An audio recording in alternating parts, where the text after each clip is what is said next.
Kalau yang membentuk gender itu agama, boleh nggak dirubah?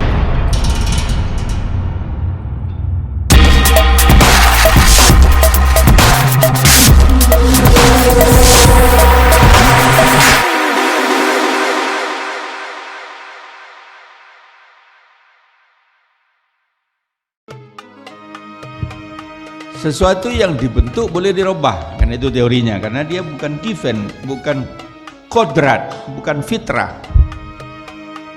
Jadi kalau yang membentuk sosial, kemudian terjadi perkembangan berabad-abad kemudian, menurut pandangan sosial sudah nggak tepat, ya dirubah. Kalau yang membentuknya adalah budaya, tapi kemudian dianggap nggak cocok, budaya juga bisa merubah. Undang-undang bisa merubah. Cuman yang bidang kajian saya, kalau yang membentuk gender itu agama, boleh nggak dirubah? Agama ini yang menentukan. Ar-rijalu qawwamuna 'alan nisa, itu agama. Surat An-Nisa ayat 34. Ar-rijalu qawwamuna 'alan nisa. Bisa nggak dirubah kalau agama? Jadi nanti muncul pertanyaan mulai dari penciptaan perempuan. Menurut Al-Quran, tepatnya menurut tafsir Al-Quran, manusia pertama diciptakan adalah Adam. Adam diciptakan dari tanah. Manusia kedua diciptakan dari Adam. Ya, tidak min nafsin wahidah wa khalaqa minha dari min nafsin wahidah itu zaujaha, pasangannya. Nah, ini dibahas. Jadi yang dibahas itu adalah tafsirnya. Sehingga umumnya para mufassir menyatakan manusia pertama Adam laki-laki, dan Adam itu nama orang. Adam tidak sama dengan Bashar. Kalau Bashar manusia, tapi kalau Adam nama. Bukan generik Adam itu. Kalau yang generik itu adalah Bashar, tapi kalau Adam nama. Dan Adam ini laki-laki. Jadi bisa dikaji dari segi tafsir. Ya Adam uskun anta. Nah, pakai kata uskun, fi'il mudhari, fi'il amar untuk laki-laki. Anta lebih tegas lagi, laki-laki. Jadi nggak bisa dikatakan Adam itu belum tentu laki-laki. Al-Quran bilang laki-laki kok. Ya Adam uskun anta wa zaujukal jannah. Sedangkan pasangannya wa khalaqa minha zaujaha, pasangannya. Nah, kalau namanya pasangan dalam bahasa Arab ya harus beda. Kalau sama bukan pasangan. Ya. Jadi kalau Adam itu pasangannya perempuan, Hawa, bukan Joko. Adam manusia pertama, manusia kedua Joko, enggak. Bukan pula Prabowo. Ya, bukan Ma'ruf Amin, bukan pula Sandiaga Uno. Jadi saya harus sebut dua-duanya lah. PP Muhammadiyah katanya. Sekarang orang agak sensitif dengan contoh-contoh begitu. Dan saya kalau foto nggak ngangkat-ngangkat jari lagi. Salah ngangkat jari ini, wah itu. Jadi saya mimpin rapat MUI setelah ketua umum jadi cawapres, kan saya yang didaulat sebagai semula disebut PLT tapi nggak jadi, ya. Tapi saya mimpin rapat, itu saya katakan kita MUI netral, karena Kiai Ma'ruf Amin maju jadi cawapres bukan atas nama MUI tapi atas nama pribadi. Jadi kita nggak tanggung jawab apapun yang terjadi pada beliau sebagai cawapres. MUI tidak tanggung jawab karena MUI mewakili umat. Calon presiden MUI itu ada dua, saya bilang ada dua calon presiden MUI itu. Saya diprotes, Pak Inar jangan lama-lama duanya gitu. Nah, saya kan bilang calon presiden kita itu ada dua gitu. Pak jangan lama-lama dua aja gitu. Loh, emangnya kenapa kalau dua? Ada pengurus MUI aja sensitif gitu ya. Ya sudahlah, dua sebelum kita. Nah, dua lagi. Sehingga orang yang moto sekarang nggak mau lagi itu. Kalau dia dua nggak mau, dia langsung dia dua, karena nggak mau satu dulu. Kalau dia satu juga nggak mau dia sebut dua. Ya udahlah. Jadi Adam manusia pertama, Allah mengatakan pasangannya, zaujaha, pasangannya. Nah, pasangan itu tidak disebutkan di sini siapa, tapi yang jelas dari semua penelusuran itu pasangan itu perempuan dan tidak disebut namanya di dalam Al-Quran. Tapi kalau sejarah menyebut namanya adalah Hawa. Nah, sekarang Hawa diciptakan dari Adam. Al-Quran tidak jelaskan lagi bagaimana menciptakan dari Adam, tapi 4 hadis sahih menceritakan. 4 hadis sahih Bukhari mengatakan, yang satu menyebutkan perempuan itu diciptakan dari tulang rusuk, yang satu lagi seperti tulang rusuk. Jadi ada 2 mengatakan dari tulang rusuk, yang 2 mengatakan seperti tulang rusuk. Tulang rusuk itu bengkok. Kata Nabi, kalau engkau luruskan dengan paksa, patah tulang rusuk itu. Jadi hadis itu dalam rangka istausu bin nisa, ditujukan kepada laki-laki, kalian harus berbuat baik untuk perempuan, istausu bin nisa, karena mereka diciptakan dari tulang rusuk. Kalau kalian luruskan dengan paksa, patah. Kalau kalian biarkan, dia tetap bengkok. Nah, itu hadisnya begitu. Jadi kalau tulangnya bengkok begini, dipaksa patah. Tapi kalau tidak diluruskan, tetap dia bengkok. Nah, itu harus ada seni meluruskan tulang rusuk. Nah, dipanasi dikit-dikit. Jadi kalau ada perempuan yang nggak lurus, jangan keras, jangan pula dibiarkan, panasi dikit-dikit. Soalnya itu nasihat untuk laki-laki, ya, untuk suami istri.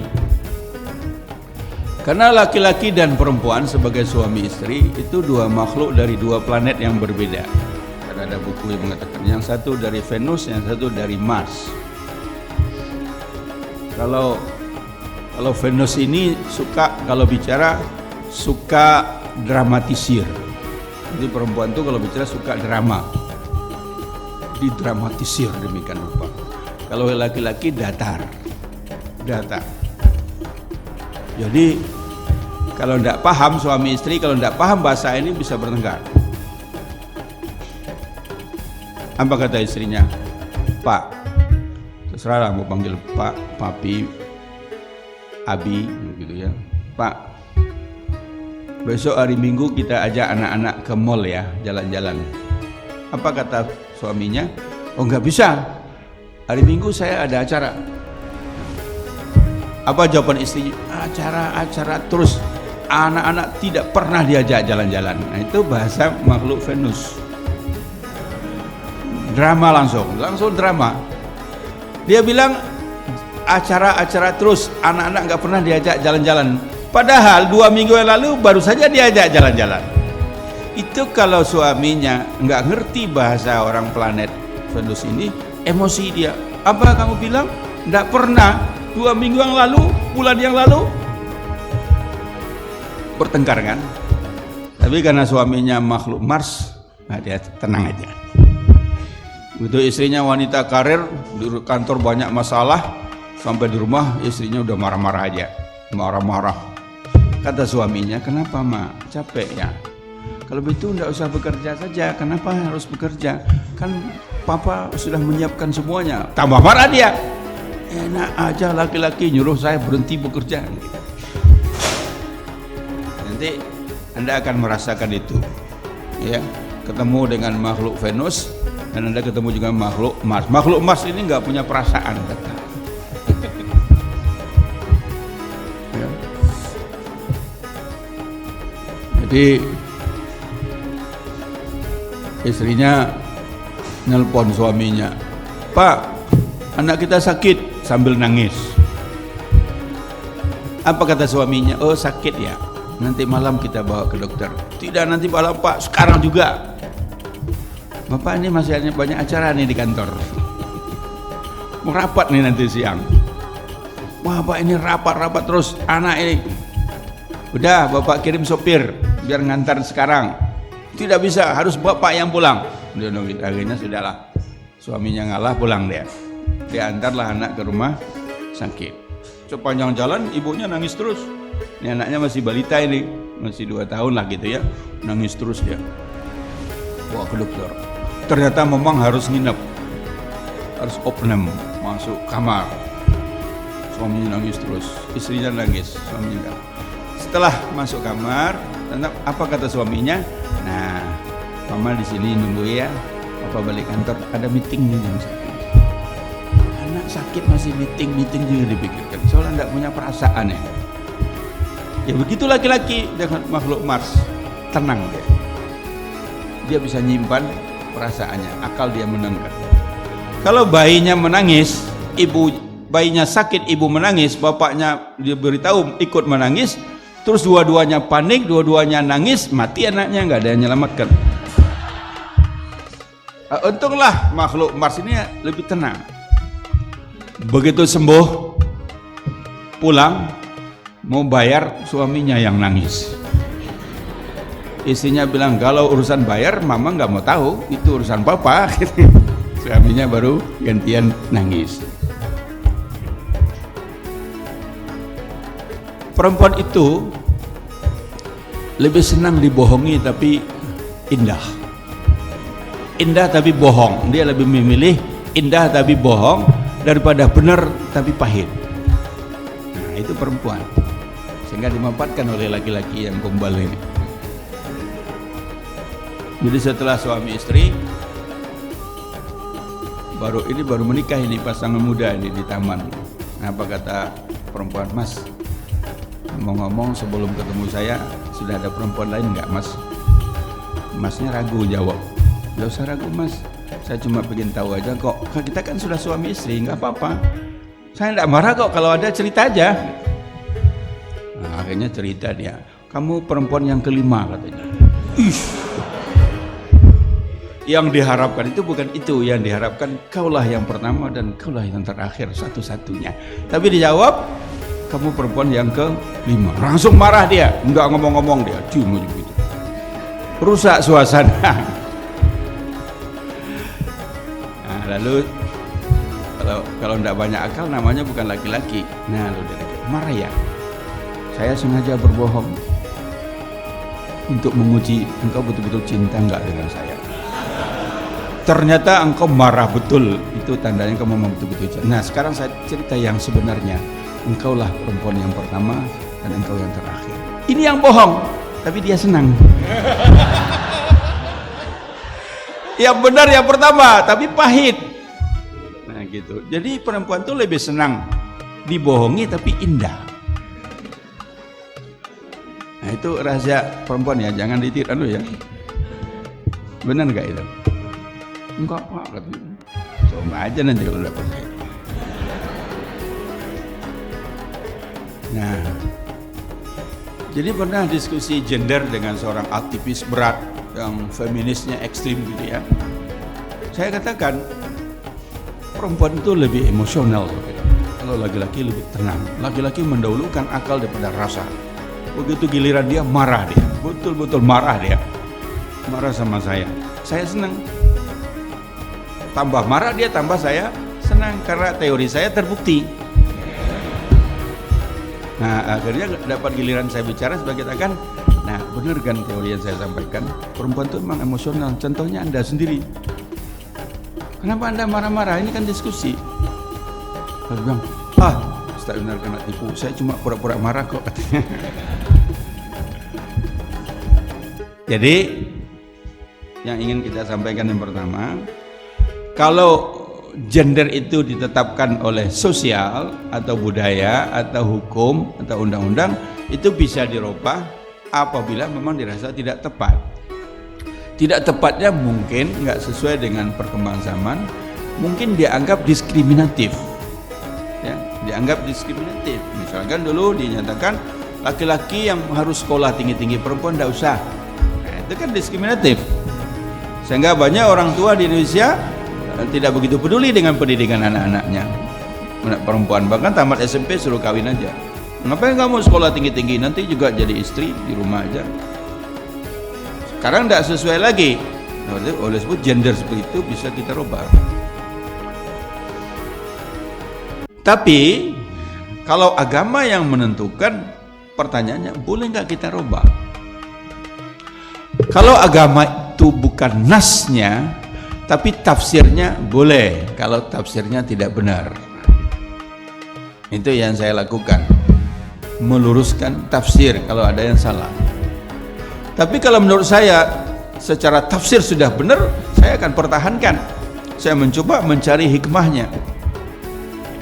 Jadi tentang contoh penciptaan manusia tadi, menurut kajian saya terhadap ayat-ayat Al-Quran, terhadap hadis Nabi, benar tafsir bahwa manusia pertama adalah Adam, dan Adam itu laki-laki. Manusia kedua adalah Hawa. Hawa diciptakan dari Adam, dari tulang rusuk. Itu benar. Nah sekarang tinggal kita maknai cara berpikir kita. Kalau Rifat Hasan mengatakan inilah sumber diskriminatif, sikap-sikap diskriminatif terhadap perempuan, ini sumbernya. Kalau Fatimah Mardisi mengatakan ini hadis-hadisnya misoginis, hadis yang menghina, merendahkan perempuan. Kalau saya mengatakan cara berpikir Anda yang salah. Kenapa Anda mengatakan bahwa Adam diciptakan dari tanah, Hawa diciptakan dari Adam, itu lebih rendah Hawa? Kenapa? Siapa yang mengatakan lebih rendah? Jadi cara berpikir membeda-bedakan makhluk berdasarkan asal usulnya, itu cara berpikir iblis. Itu iblisiyah namanya, iblisisme. Kan begitu? Katakan kepada iblis, sujudlah kepada Adam. Ya. Wa iz qulna lil malaikati isjudu li adama fasajadu illa iblisa aba wastakbara. Dalam banyak ayat dinyatakan, ditanya, kenapa engkau tidak mau sujud? Khalaqtahu min turabin aw min tin wa khalaqtani min nar. Engkau ciptakan Adam dari tanah, ciptakan kami dari api, dan api lebih mulia daripada tanah. Itu kan cara berpikir iblis. Adam dari tanah, Hawa dari tulang rusuk Adam, Adam lebih mulia. Itu kesimpulan cara berpikir iblis. Iblis ya ini. Jadi yang orang-orang yang rasis, yang apartheid, itu cara berpikirnya iblis. Ini darah biru, darah merah, darah hijau, itu iblis. Juga mereka keberatan, seperti Rifat Hasan, Adam diciptakan pertama, Hawa nomor 2. Berarti Hawa perempuan makhluk nomor 2. Ini siapa yang bilang nomor 2 lebih rendah daripada nomor 1? Siapa? Nah, apa lagi? Tidak bisa. Jadi wah ini susahnya. Padahal saya tidak mikir ke sana. Sensitif sekali kayaknya sekarang. Jadi Adam nomor 1, Hawa nomor 2. Siapa yang mengatakan nomor 2 lebih rendah dari nomor 1? Nggak ada. Mana yang lebih dulu diciptakan, iblis atau manusia? Duluan iblis. Apakah iblis lebih mulia daripada manusia? Enggak. Mana yang lebih dulu, malaikat atau manusia? Malaikat. Apakah malaikat lebih mulia daripada manusia? Belum tentu. Manusia bisa lebih mulia dari malaikat, tapi bisa juga lebih hina daripada iblis. Malaikat cuma nyuruh-nyuruh orang berbuat baik, bikin panti asuhan, tapi mereka tidak pernah bikin panti asuhan. Bikin masjid, tapi mereka tidak pernah bikin masjid. Setan juga begitu, nyuruh orang berzina, tapi setan tidak pernah jadi pelacur, tidak pernah jadi germo. Dia cuma nyuruh saja. Nah kalau gitu manusia, apabila malaikat dia ikuti, dia lebih baik dari malaikat. Tapi apabila setan diikuti, dia lebih buruk daripada setan. Kalau begitu cara berpikir. Nah maka saya mengajak berpikir yang positif, positive thinking. Seandainya laki-laki itu diciptakan dari tulang kepala, perempuan dari tulang kaki, berarti perempuan memang diinjak oleh laki-laki. Seandainya perempuan yang tulang kepala, laki-laki yang kaki, berarti perempuan menginjak. Kalau laki-laki dari tulang depan, laki-laki di depan. Dari tulang punggung, laki-laki di belakang. Enggak, Islam menciptakan dari tulang rusuk, berarti di samping. Kalau begitu laki-laki dan perempuan berdampingan. insaniyah, kemanusiaan itu baru sempurna apabila dilaksanakan oleh dua makhluk ini, laki-laki dan perempuan. Allah tidak ciptakan dua bumi, tapi satu untuk berdua. Nah, kalau di Arab sebagian dicoba untuk memisahkan dunia laki-laki, dunia perempuan, nggak bisa. Karena dunianya sama, tolong menolong. Ini salah satu cara. Jadi kalau agama yang membentuk gender itu, kalau itu nas, nggak mungkin kita merubah-rubah. Tapi kalau tafsir, tinggal kita uji tafsirnya benar apa tidak. Ada bias gendernya apa enggak? Kadang-kadang ada. Jadi mufasir sekelas Muhammad Abdu saja mengatakan, dia bilang seperti ayam jantan dan ayam betina. Jadi laki-laki ayam jantan, perempuan ayam betina. Selamanya ayam jantan itu lebih cantik daripada ayam betina. Coba, dia bilang mungkin Anda heran kalau saya katakan lebih cantik. Jadi bagi dia laki-laki itu lebih cantik, bukan tampan. Tatkala membahas tentang ar-rijalu qawwamuna 'ala nisa, laki-laki jadi pemimpin terhadap perempuan, ada mufasir yang mengatakan, Al-Quran kan mengatakan dalam hubungan suami istri, ar-rijalu qawwamuna 'ala nisa, suami menjadi pemimpin terhadap istri. Jadi ar-rijal di situ suami, karena ini ayat rumah tangga, nggak bisa dibawa ke partai politik. Jadi P3 dulu menggunakan ayat itu untuk menolak Megawati jadi presiden, karena ar-rijalu qawwamuna 'ala nisa, kata P3. Tapi begitu Gus Dur diturunkan, Megawati jadi presiden, P3 mau jadi wakil presiden. Dia lupakan ayat ini. Jadi ayat ini bukan ayat publik, tapi ini ayat dalam rumah tangga, ar-rijalu qawwamuna 'ala nisa. Jadi ar-rijal di situ suami adalah pemimpin istri. Syaratnya dua, bima faddalallahu ba'dahum 'ala ba'din. Satu, suami harus menunjukkan kelebihannya terhadap perempuan. Syarat yang kedua, wa bima anfaqu min amwalihim, karena nafkah yang telah dia berikan. Jadi dua ini syarat. Jadi kalau kalian nanti jadi suami, baru boleh jadi pemimpin, tunjukkan kelebihan. Apa kelebihan laki-laki terhadap perempuan? Al-Quran tidak bicara, tafsir yang bicara. Ada mufasir yang mengatakan kelebihan laki-laki terhadap perempuan, laki-laki punya jenggot, perempuan tidak pakai jenggot. Nah kalau itu kalah terus perempuan. Ada yang mengatakan laki-laki ototnya lebih kuat daripada perempuan. Emang kita mencari apa? Mencari pemimpin, apakah jenggot berpengaruh? Boleh dilakukan penelitian mana pemimpin yang baik dalam pemimpin yang punya jenggot apa enggak. Nah, kalau sekarang kan sama-sama tidak punya jenggot ya, jadi enggak sensitif ya. Otot laki-laki lebih kuat emang untuk pacu lari apa? Untuk nimba air? Nah itu bias gender ya. Mufasirnya laki-laki, kebetulan orang Arab pakai jenggot, dia bias.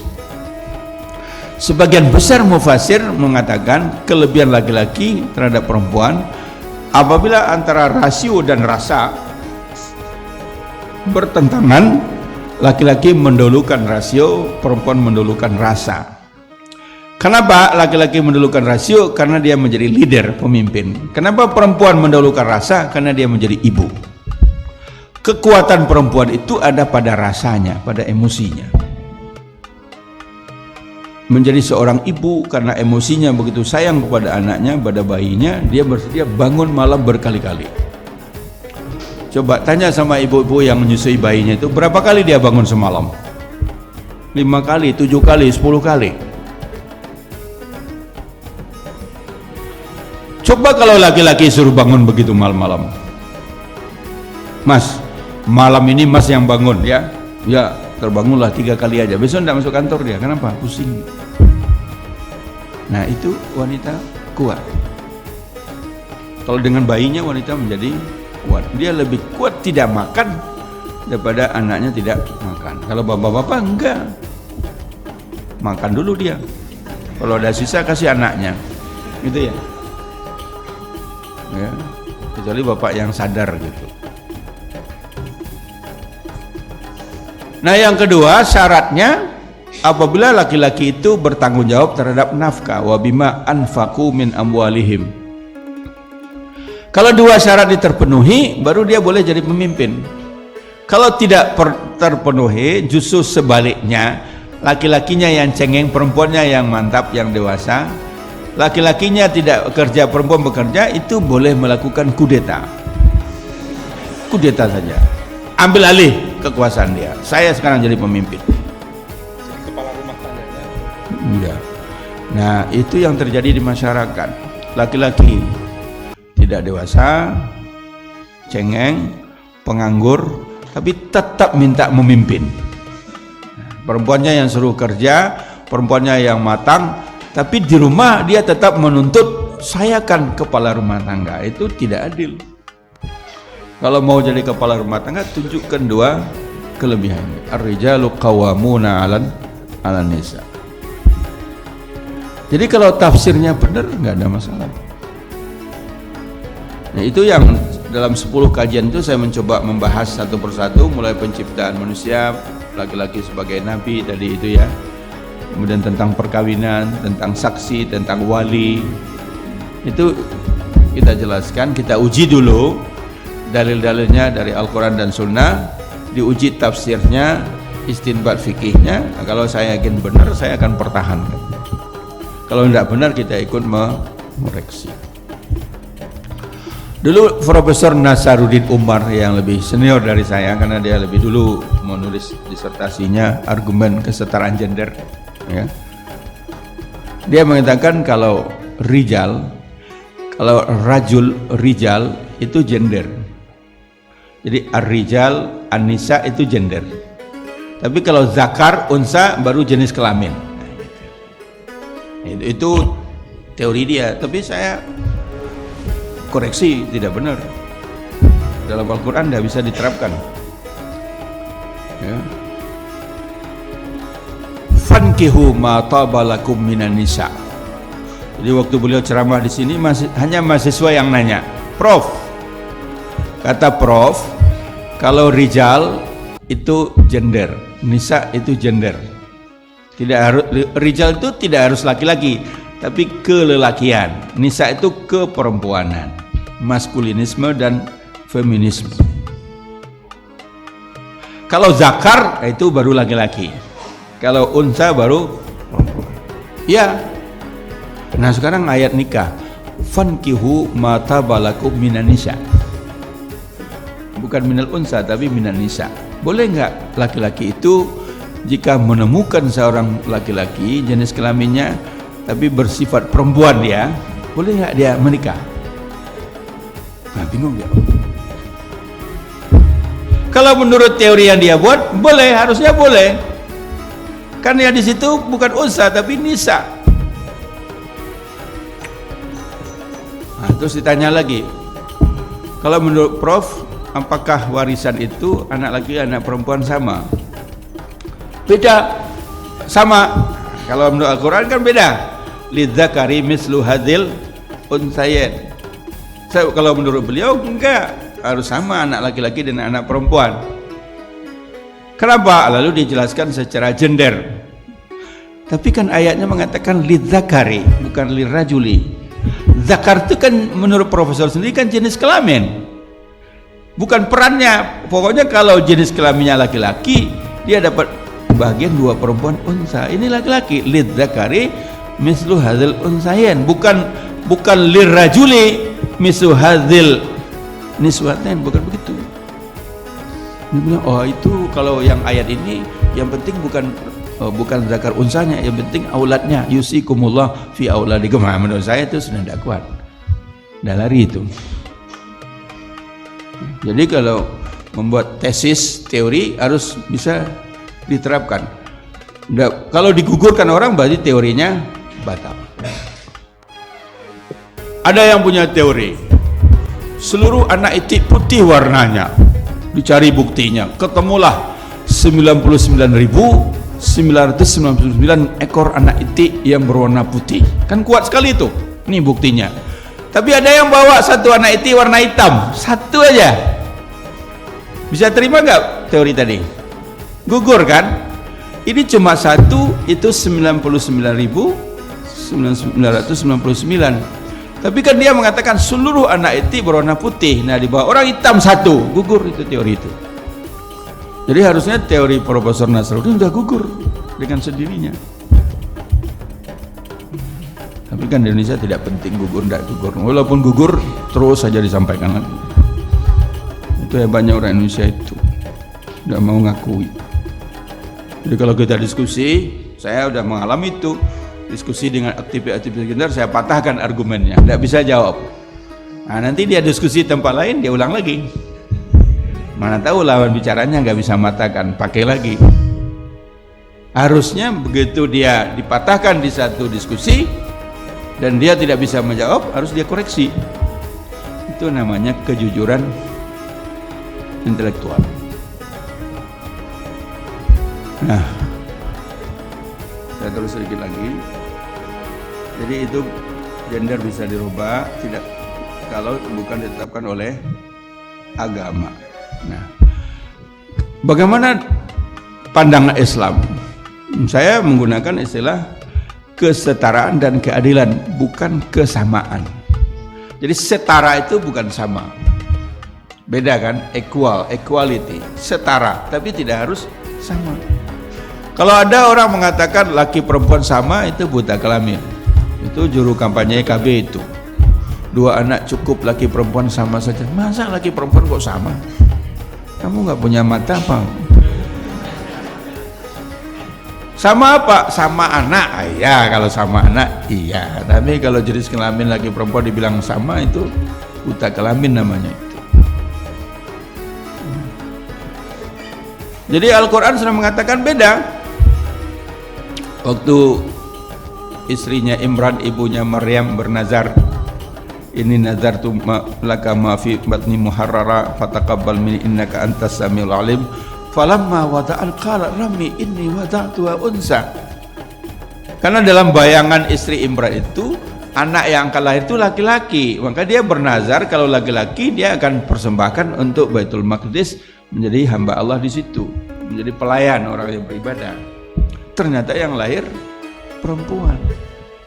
Wada'tuha unsa. Terus Allah mengatakan wallahu a'lamu bima wada'at. Enggak usah Maryam memberitahu, Allah juga udah tahu kok duluan. Walaysa dzakaru kal unsa. Allah mengatakan anak laki-laki memang tidak sama dengan anak perempuan. Apa bedanya anak laki-laki dan perempuan? Jadi sekelaminnya beda, itu anak TK juga tahu. Nggak usah kuliah Anda kalau cuma jawaban begitu. Apa beda laki perempuan, jenis kelaminnya beda Pak? Wah, itu nggak usah pakai Al-Quran kalau itu.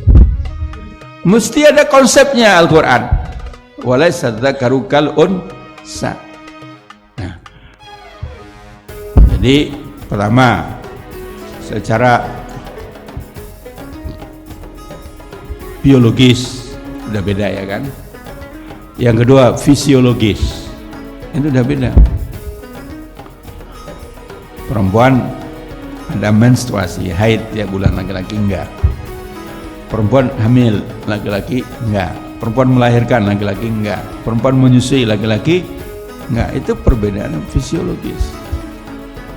Biologis berbeda, fisiologis berbeda, tentu ada pengaruhnya kepada psikologis. Perbedaan inilah yang menyebabkan dalam beberapa hal fungsinya dibedakan oleh Allah. Jadi hanya fungsi, bukan nilai. Fungsi bapak, fungsi ibu, fungsi suami, fungsi istri, dalam ibadah pun juga ada yang dibedakan. Jadi jangan dituntut sama semua. Mahar misalkan, kalau Siti Musdah Mulia ingin menyamakan semua. Jadi ya ingin merubah undang-undang perkawinan dengan konsep kesetaraan gender. Apa yang dia usulkan dulu walaupun kemudian ditolak? Laki-laki tidak ada masa iddah, perempuan ada masa iddah. Kan gitu. Kalau perempuan dicerai, dia harus menunggu 3 kali suci atau 3 kali haid atau 3 bulan. Ya. Kalau laki-laki kan enggak. Hari ini dia ceraikan, sudah boleh dia kawin nanti malam. Jangankan ceraikan dulu, belum diceraikan aja udah boleh kawin kok. Ngapain harus nunggu-nunggu? Itu istrinya baru kemarin diceraikan, sekarang dia kawin. Loh, jangankan kemarin diceraikan, belum diceraikan sudah kawin dia. Nggak ada masalah, itu dianggap nggak adil. Jadi laki-laki pun juga harus punya masa iddah. Kalau kematian suami 4 bulan 10 hari, kalau kematian istri juga harus nunggu 4 bulan 10 hari. Adil. Berarti adil bagi dia itu sama. Mahar. Nah, kalau laki-laki membayar mahar, besok perempuan juga harus bayar mahar. Nah, itu kalau perempuan, laki-laki boleh menjadi imam sholat, perempuan juga harus boleh jadi imam sholat. Laki-laki boleh jadi khatib Jumat, perempuan juga boleh jadi khatib Jumat. Dulu di UII pernah ada diskusi begitu, keluar rekomendasi, Pak Azhar Basir mengatakan cengeng. Jadi orang udah capek diskusi 2 hari 2 malam gitu, Pak Azhar cuma komentarnya cengeng.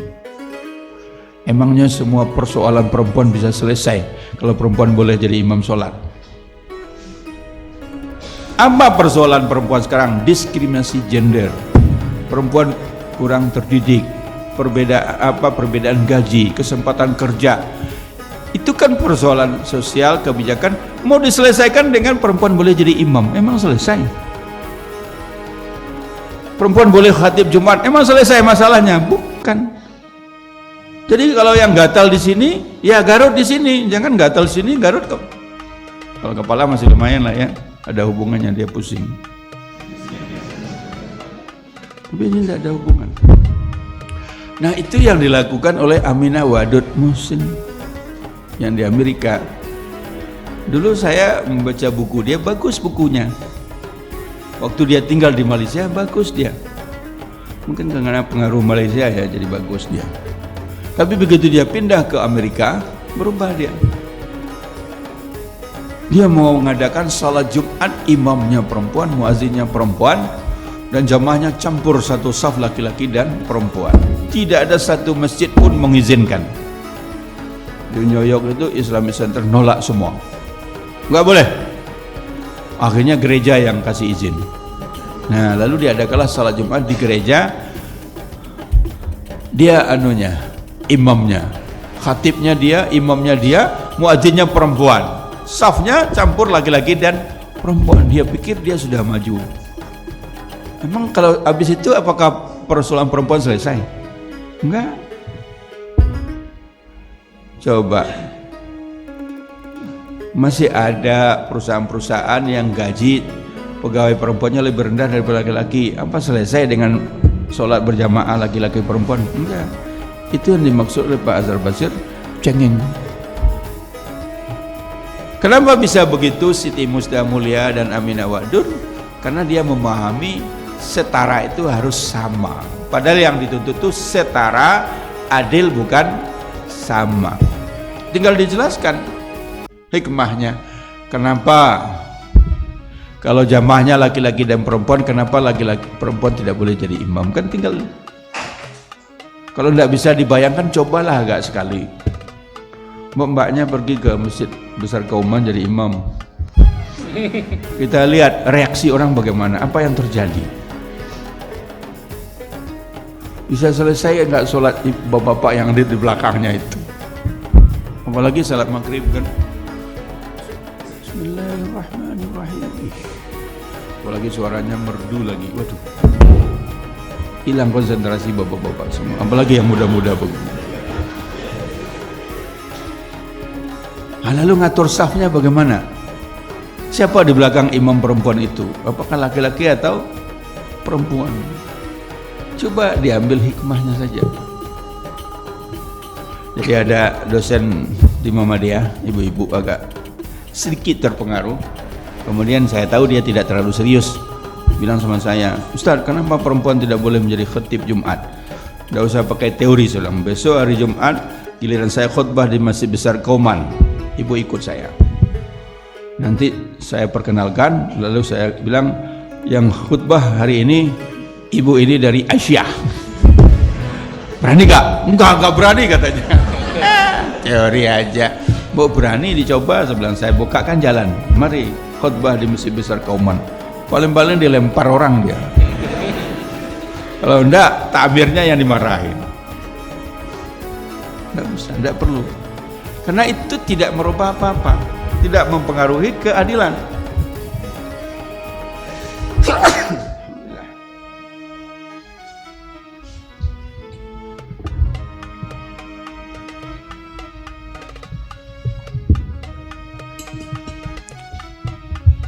Jadi sekarang memang di Indonesia dicoba mengarus utamakan gender, kan itu pengarus utamaan gender. Dulu ada seorang sosiolog, ibu-ibu profesor doktor ingin dirubah semua.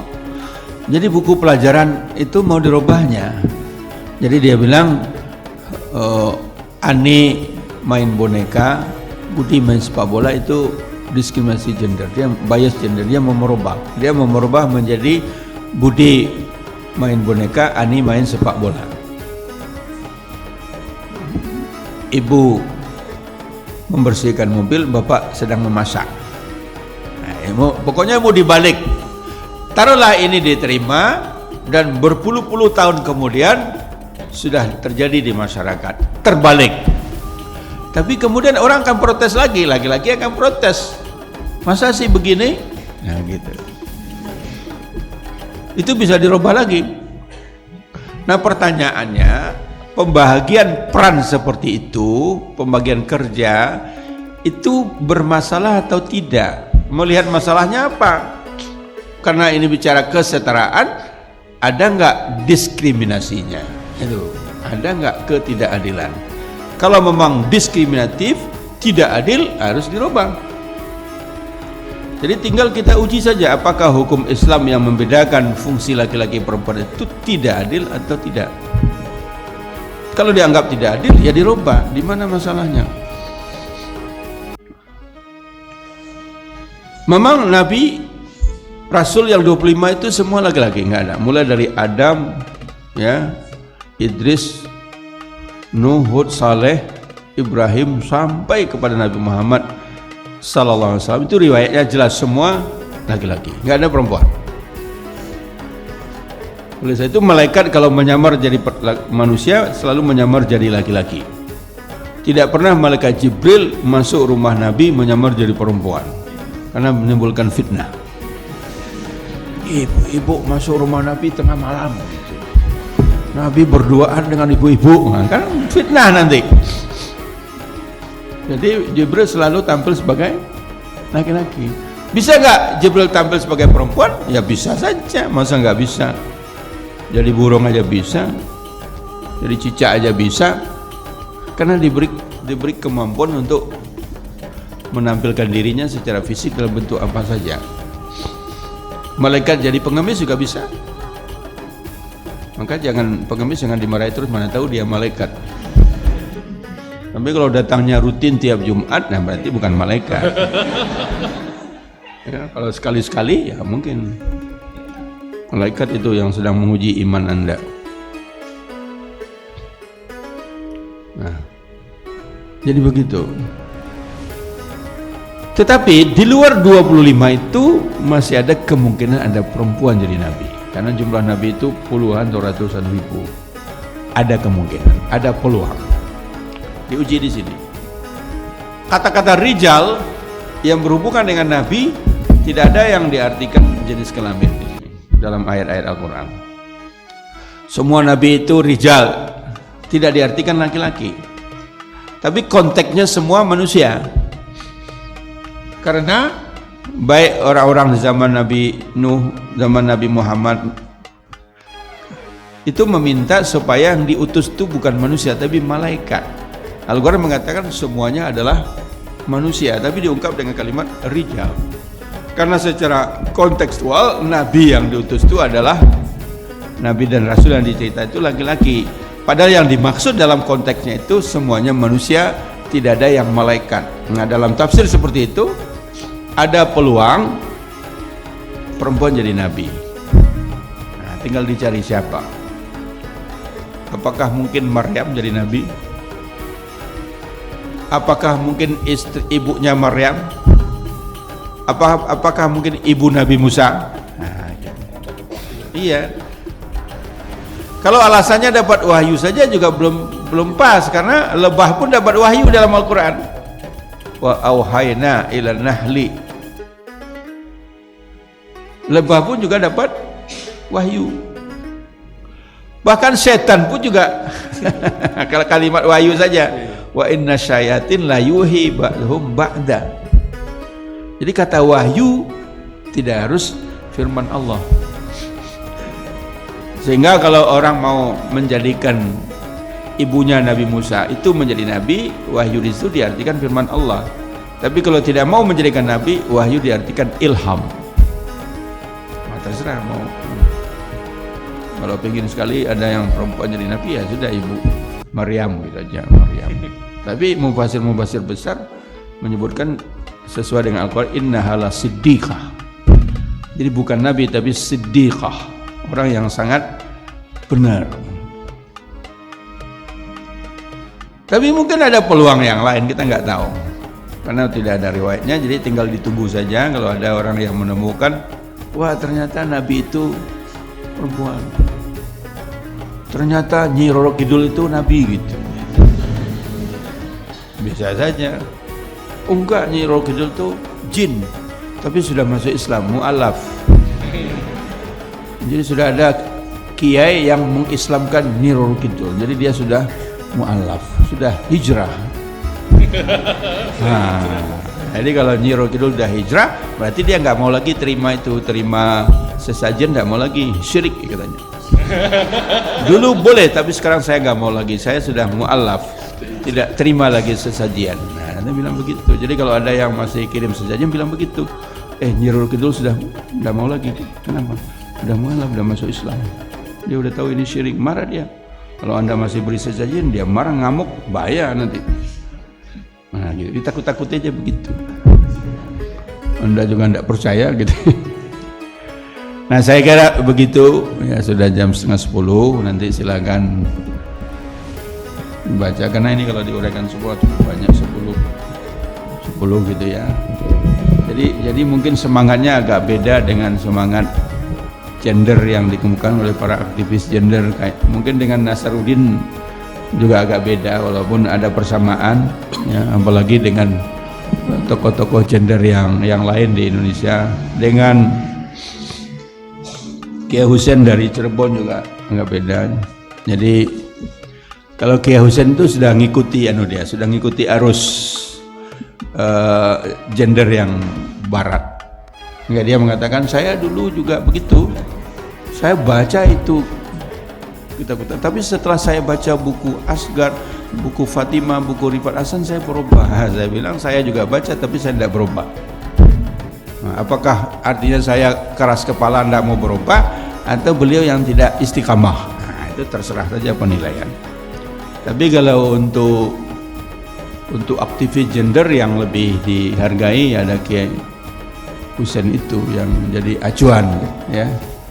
Pokoknya kalau agak aneh-aneh mesti jadi acuan. Nah, saya ingin mencoba meluruskan pemikiran-pemikiran gender yang kebablasan, yang Islam. Kalau yang enggak Islam banyak sekali. Feminisme liberal, feminisme lesbi, feminisme marxis, itu banyak sekali. Udah banyak yang bunuh diri itu. Jadi aktivis feminisme yang liberal itu enggak tahan juga. Kita perempuan tidak butuh laki-laki. Kita bisa hidup mandiri tanpa laki-laki. Nah, bagaimana dengan seks? Juga tanpa laki-laki. Lalu akhirnya jadi lesbi. Jadi feminisme lesbian. Dan sulit sekali kalau feminisme lesbian itu sulit, karena cara berpikirnya negatif. Dia jalan bersama-sama dengan laki-laki, teman-temannya. Dia bawa koper toh. Kalau sudah keberatan dia koper, dibantu oleh teman laki-laki, marah dia.